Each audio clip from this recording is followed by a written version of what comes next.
तुर्की और पहले का नाम है टर्की। अब तुर्की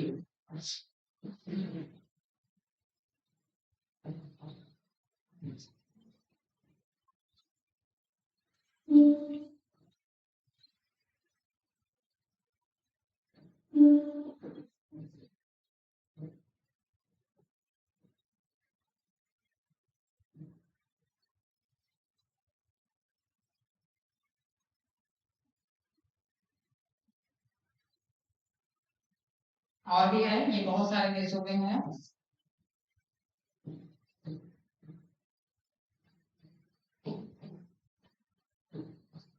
बुल्गारिया,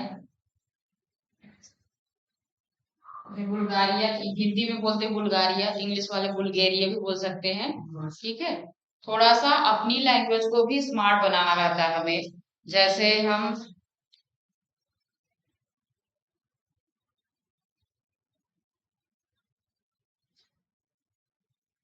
बहुत लोग जॉर्जिया को जॉर्जिया पढ़ देते हैं, लेकिन उसे जॉर्जिया ही पढ़ना है।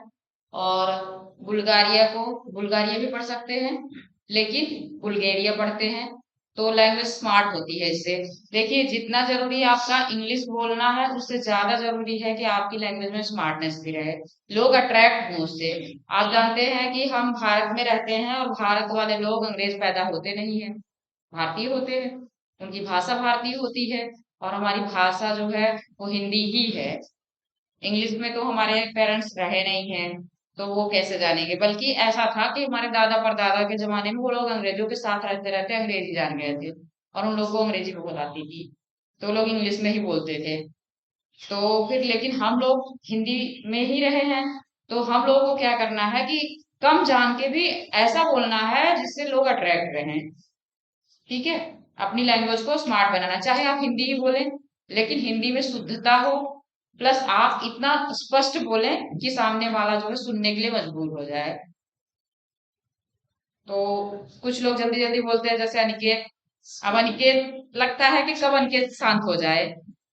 और एक और है जो आए नहीं आज, तो उनका भी लगता है कि ये लोग अगर शांत हो जाए तो ठीक रहेगा। तो ऐसा मत बोलिए कि लोग भाग जाए सुन के, ऐसा बोलिए कि लोग सुनने के लिए बैठ जाएं। अगर कोई दूर भाग रहा है तो वो भी बैठ जाए, नहीं मैं सुन के जाऊं।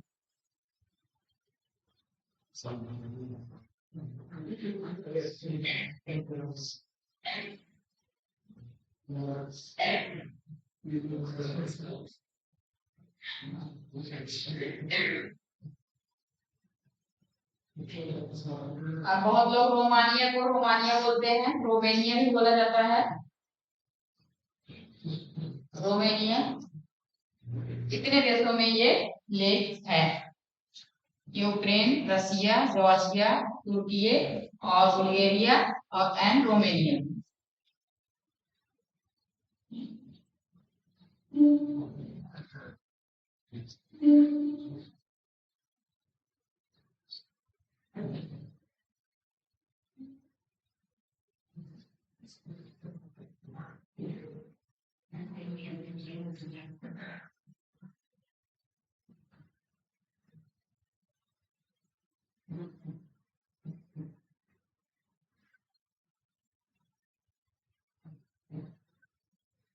Caspian sea lake,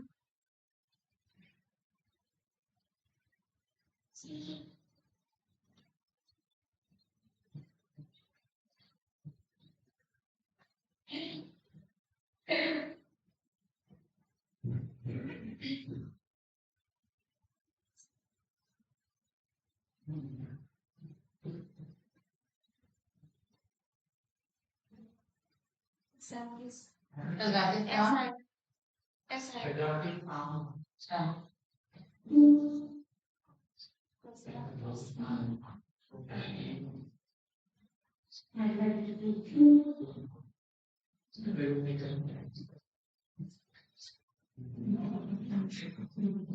Kazakhstan,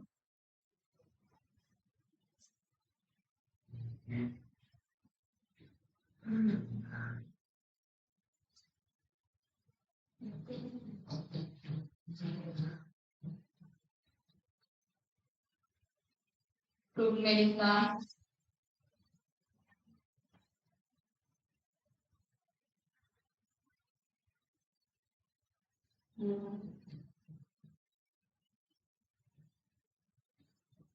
Iran,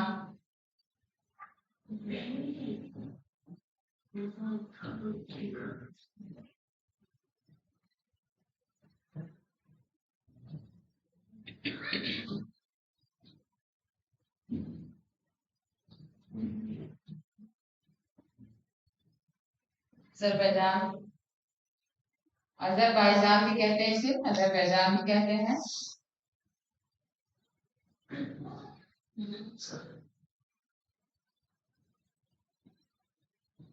और रसिया।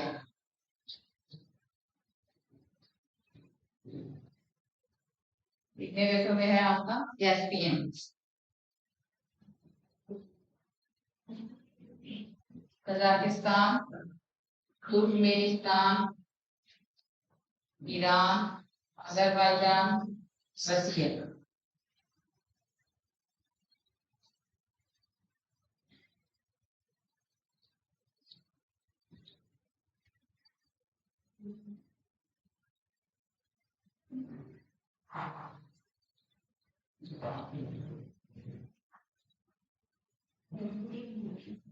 अरल सी,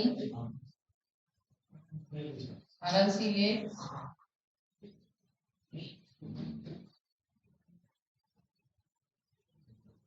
आज टाइम नहीं चल रहा था, अभी नहीं ये वाला चला गया।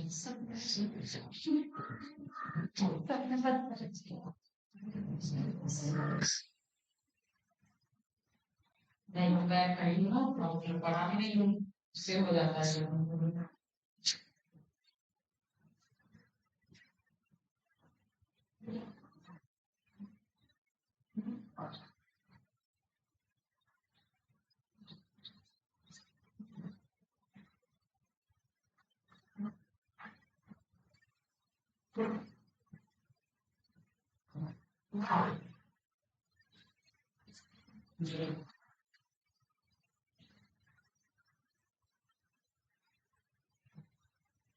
उज्बेकिस्तान और कजाकिस्तान।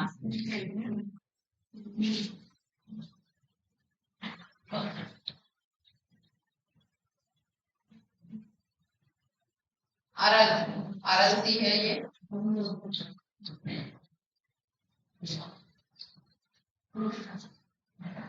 कैस्पियन है, ये तो जानते ही है।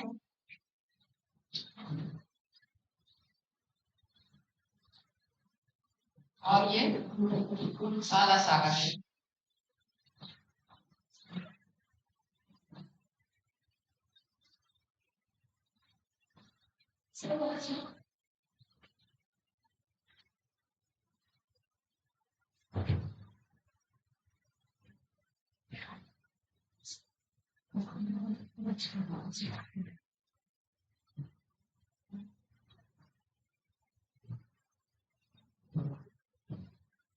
इसको बोलते हैं बैल्खस,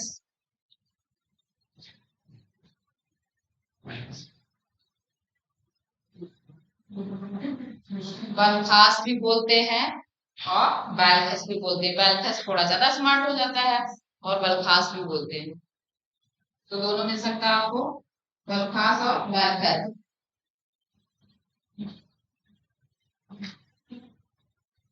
ये आप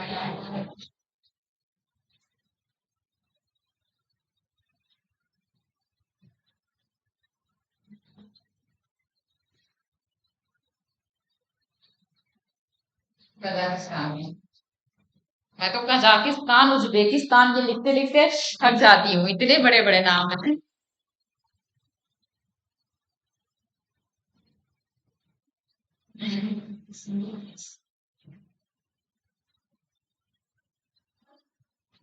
हो गया टक्का।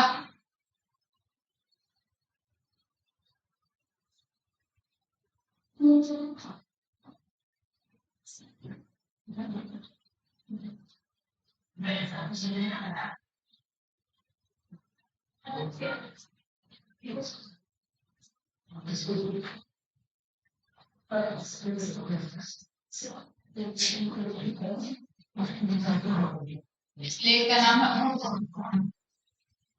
जो आप कभी कभी देखते होंगे, कुछ आप खोज रहे हैं, लैपटॉप कंप्यूटर आपका बोल देता है बहुत गंदा सा मुंह बना के, वही वाली है ये, उप वाली। उसकी स्पेलिंग अलग होती है लेकिन।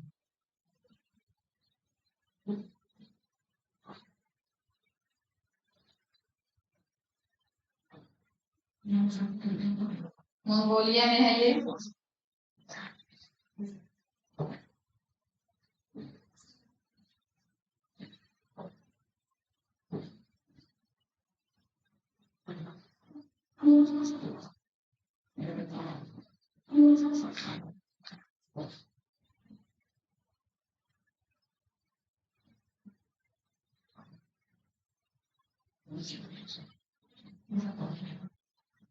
बंगाल।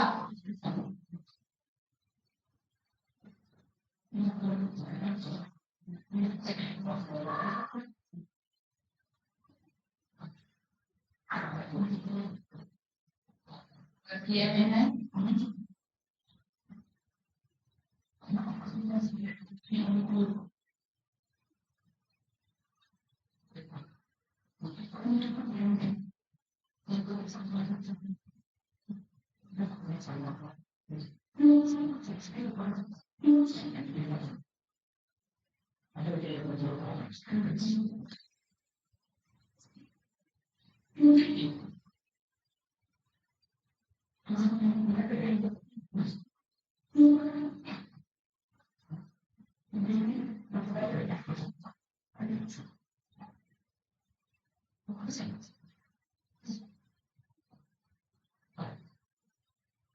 व्हाइट फ्लावर लेक, ये है चाइना में।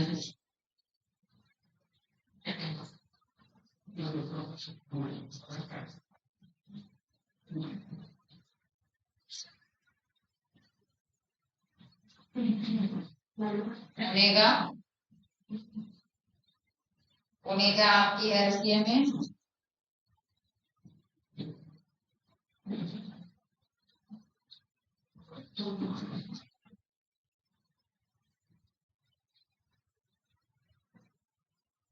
ये ओनेगा है।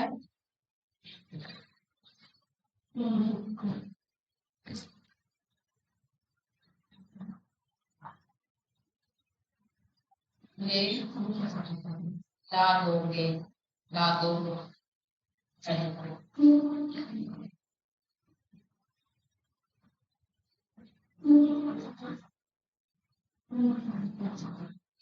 लाडोगा है।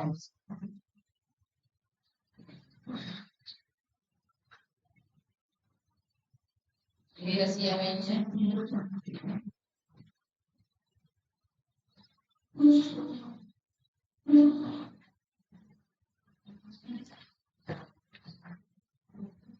इसके बारे में सर्च करिएगा, इसके बारे में, लाडोगा और ओनेगा के बारे में। ओनेगा तो मुझे कंफर्म है रसिया ही है। लाडोगा के बारे में सर्च करिएगा, कहाँ कहाँ है लोकेशन। ठीक है, बस थोड़ी देर और बची है, फिर उसके बाद मैप में करा देते हैं आपको नंबर। हो गया। लाडोगा जरा देखिए।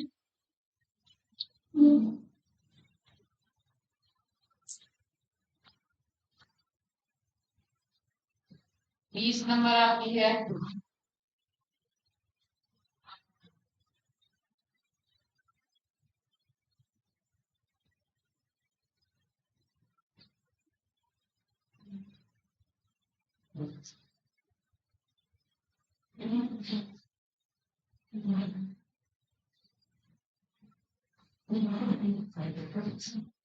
फिनलैंड,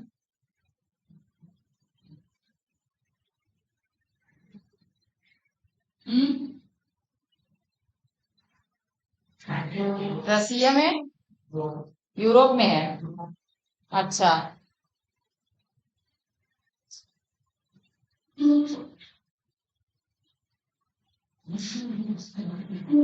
ये रसिया में नहीं है, बिल्कुल भी नहीं है। मतलब आप मैप में देख रहे हो या फिर लिखा है उसमें? लिखा है। यूरोप में मुझे भी लग रहा था कि ये यूरोप में है।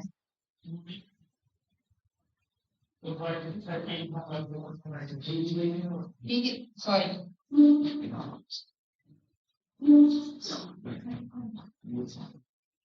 ठीक है।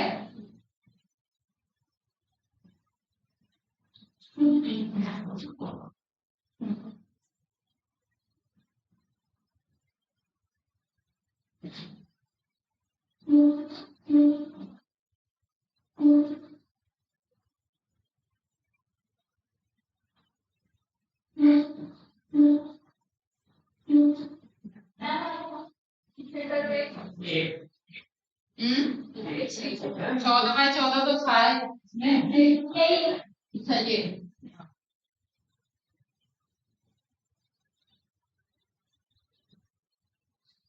ये है साइना फिनलैंड में।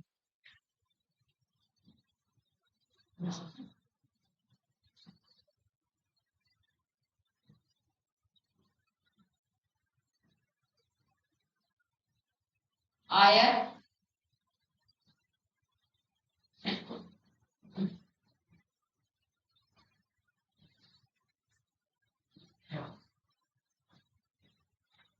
ऑस्ट्रेलिया की है।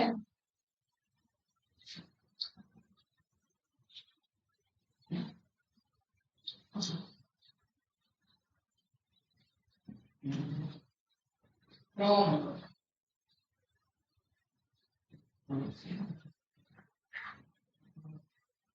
ये भी ऑस्ट्रेलिया की है।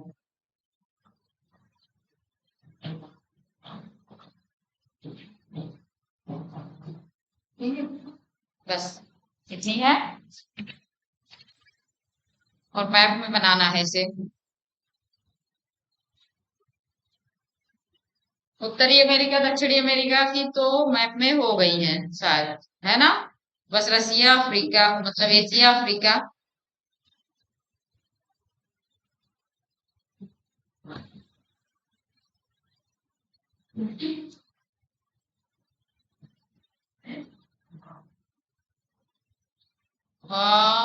वो वाला मैप मुझे निकाल दीजिए, मैं फटाफट बना देती हूँ, आप लोग अपने आउटलाइन मैप में बना लो, है ना।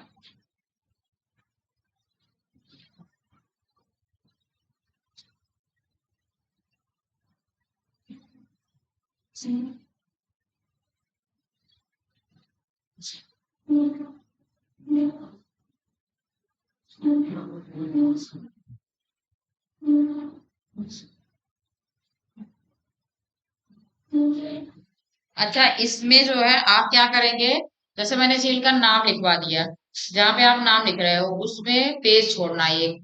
ठीक है, क्योंकि आपको बहुत सारी झील अभी मिलेगी, तो आप उसमें पेज छोड़ना लिखने वाली जगह पे। मैप वाले तो कभी भी कर सकते हो, उसमें बढ़ा सकते हो, लेकिन जो लिखने वाली जगह है उसमें पेज छोड़ना।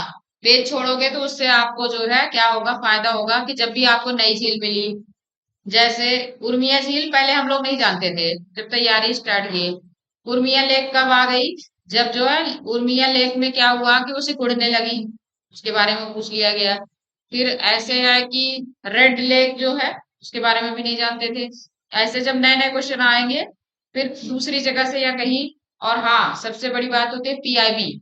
पीआईबी प्रेस इंफॉर्मेशन ब्यूरो जो है, वो जो अपना पत्र रिलीज करता है, उसको जब आप पढ़ेंगे तो सरकार कहाँ कहाँ काम कर रही है आपको पता चलेगा। अभी मैं आपको एक चीज बताती हूँ। एक है पीएम श्री योजना। ठीक है। एक है पीएम श्री योजना, आप इसके बारे में जानते हैं कोई। पीएम श्री योजना, पीएम श्री, कोई जानता है। बहुत तेजी से चल रहा है, और जो न्यू एजुकेशन पॉलिसी रिलीज की गई है उसमें जो है पीएम श्री योजना बहुत मतलब जोर शोर से चलाया जा रहा है।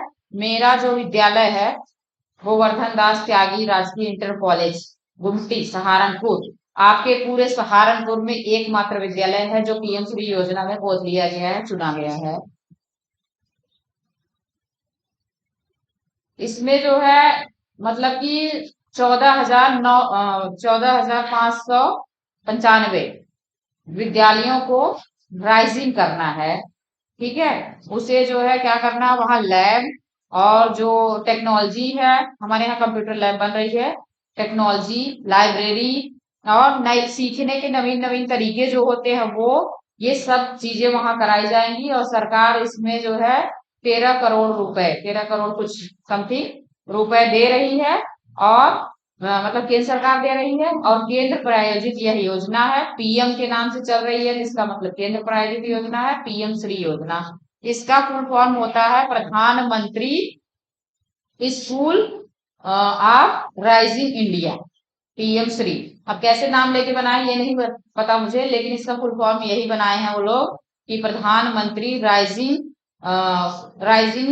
Of school, rising school of India. ठीक है, ऐसे करके बनाए हुए हैं पीएम श्री योजना। और इसमें क्या वही करना है कि मतलब वहां बच्चों को सीखने के नए नए तरीके डेवलप किए जाएंगे, कंप्यूटर लैब, हाई टेक्नोलॉजी की चीजें, जो भी चीजें मतलब टेक्नोलॉजी में सबसे आगे हैं वो चीजें वहां की जाएंगी। अच्छा, कभी कभी ऐसा होता है कि ये सब क्वेश्चन आपके पेपर में आ जाएंगे, लेकिन आप उन पर ध्यान नहीं दे पाओगे। तो ऐसा उन लोगों से जुड़े रहना चाहिए जो लोग सरकारी क्षेत्र में कार्य कर रहे हैं। जैसे सरकारी क्षेत्र में जो कार्य कर रहे हैं उन लोगों से जुड़ना चाहिए, क्योंकि उनके पास योजना है। जैसे ये विद्यालय है आपका, ये पूर्णतः सरकारी नहीं है ना, एडेड है, ये एडेड है। तो यहाँ पे जो कार्य होते हैं वो कार्य जो है जब हम लोग छोड़ देते हैं, जैसे हम सरकारी में पूर्णतः हम गवर्नमेंट वाले में हैं, तो हम लोग जब छोड़ देते हैं, हम लोग नहीं कर पाते हैं, तो उसको सरकार इसमें देती है। जैसे डिग्री कॉलेज होगा, जो पूरा राजकीय डिग्री कॉलेज होगा, तो उसमें जो कार्य छोड़ दिया जाएगा वो इसको मिलेगा करने को। तो सबसे पहले कार्य किससे कराया जाता है, जो सरकारी संस्थाएं होती हैं उनसे। तो उनसे जुड़े रहिए, जुड़ने से आपको यही फायदा होगा कि हर योजना के बारे में आपको पता चलेगा। एक है स्विफ्ट चैट, एक है जस्ट स्विफ्ट चैट है, और एक है स्विफ्ट चैट ऐप है। ठीक है, वो लाइब्रेरी के लिए है, उसमें बहुत सारी किताबें हैं, आप उसमें जो है मतलब कि खोल के उसे पढ़ सकते हैं, कुछ सीख सकते हैं। वो तैयारी के लिए भी है और छोटे बच्चों के लिए भी है, टीचरों के लिए भी, सबके लिए है। स्विफ्ट चैट ऐप है, चैट बॉट जैसे होते हैं वैसे टाइप का है। अच्छा, इन सब चीजों के बारे में आपको पूछा जाएगा, क्योंकि जिन चीजों पे सरकार पैसे लगा रही है, धन आवंटित कर रही है और सरकार कार्य कर रही है, ऐप डेवलपर जो है बुला रही है, तो उसकी सरकार जरूर क्वेश्चन पूछती है। ठीक है, इस पे ध्यान दे लीजिए। और हम लोगों को दीक्षा ऐप डाउनलोड कराया जाता है, उसके बारे में आप सुनते ही होंगे। टीचरों के लिए है, बच्चों के लिए है दीक्षा ऐप, ये ऐप। और मुझे याद आएगा तो मैं बताती रहूंगी, पहले अपना काम कर लें। ठीक है, देखिए संपूर्ण तैयारी, समग्र तैयारी आपकी तभी हो पाएगी जब आप हर जगह निगाह रखेंगे, अपनी हर जगह फोकस करेंगे।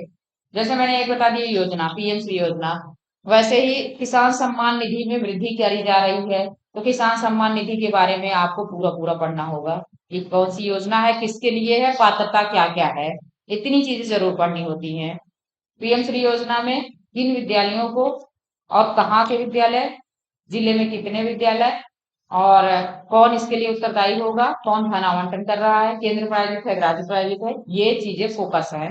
ठीक है, इतना आपको देखना है, ये पॉइंट पॉइंट करके आपको नोट करना है। हम लोग योजना की एक डायरी बनाते थे शुरुआत से, जब से जैसे एग्जाम हो जाता था तब इस योजना की डायरी बनाते थे। तो जो भी योजनाएं आती थी उस डायरी पे उसका नाम लिखते थे, उसके नीचे उसके पॉइंट सारे लिख लेते थे, दो तीन लाइन खाली छोड़ देते थे कि और भी पॉइंट मिल जाए मान लो कहीं से, तो वो पॉइंट उसमें नोट कर लें। तो ये योजना की पूरी एक डायरी ले लीजिए, उसमें योजनाएं लिखते जाइए। जब आपके 1 साल या 6 महीने 7 महीने हो जाएंगे तो आप देखना, आप एक दिन में अगर एक भी योजना के बारे में लिखे हो, 10-15 योजनाएं लिखे हो, तो उसमें से आपके क्वेश्चन आराम से आ जाएंगे। ठीक है, ये तैयारी का तरीका होता है। ये वाले हमारे हो चुके हैं सारे, ये हो चुका है, और इसमें हमें करना है।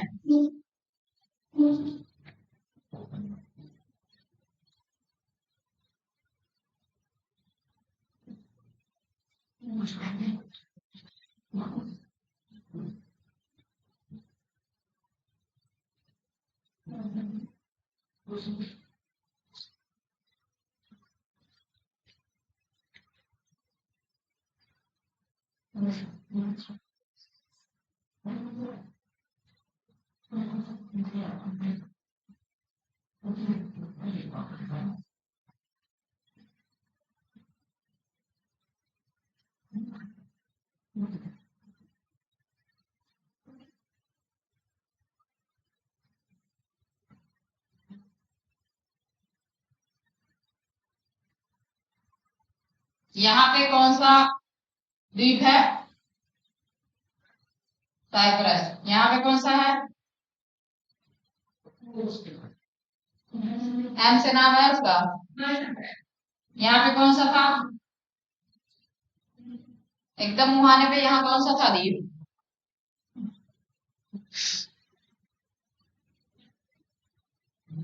कौन सा?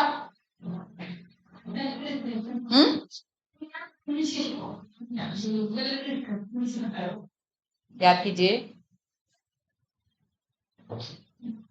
यहाँ पे एक नदी थी, कौन सी नदी थी? एक नदी यहाँ से बहती है, यहाँ से एक नदी यहाँ से बहती है, क्या नाम है? यहाँ वाली नदी का नाम क्या है? उसके बारे में अच्छे से कराया था मैंने, क्या नाम है उसका? मेकांग। ऐसे ही आपको याद रखना है, मैं बीच बीच में आपसे पूछती रहूंगी। ये लीना है, अमूर है यहाँ पे, लीना है यहाँ पे, इधर में ऐसे अमूर, लीना, और यहाँ पे आपकी थी यांगजिंग, और ये आपकी मेकांग है।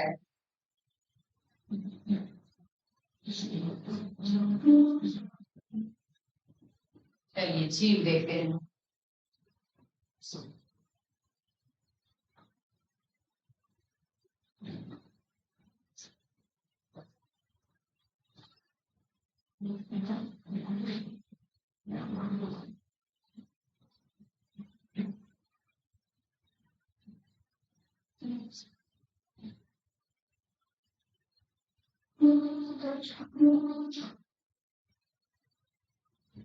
पंद्रह नंबर कौन सी है?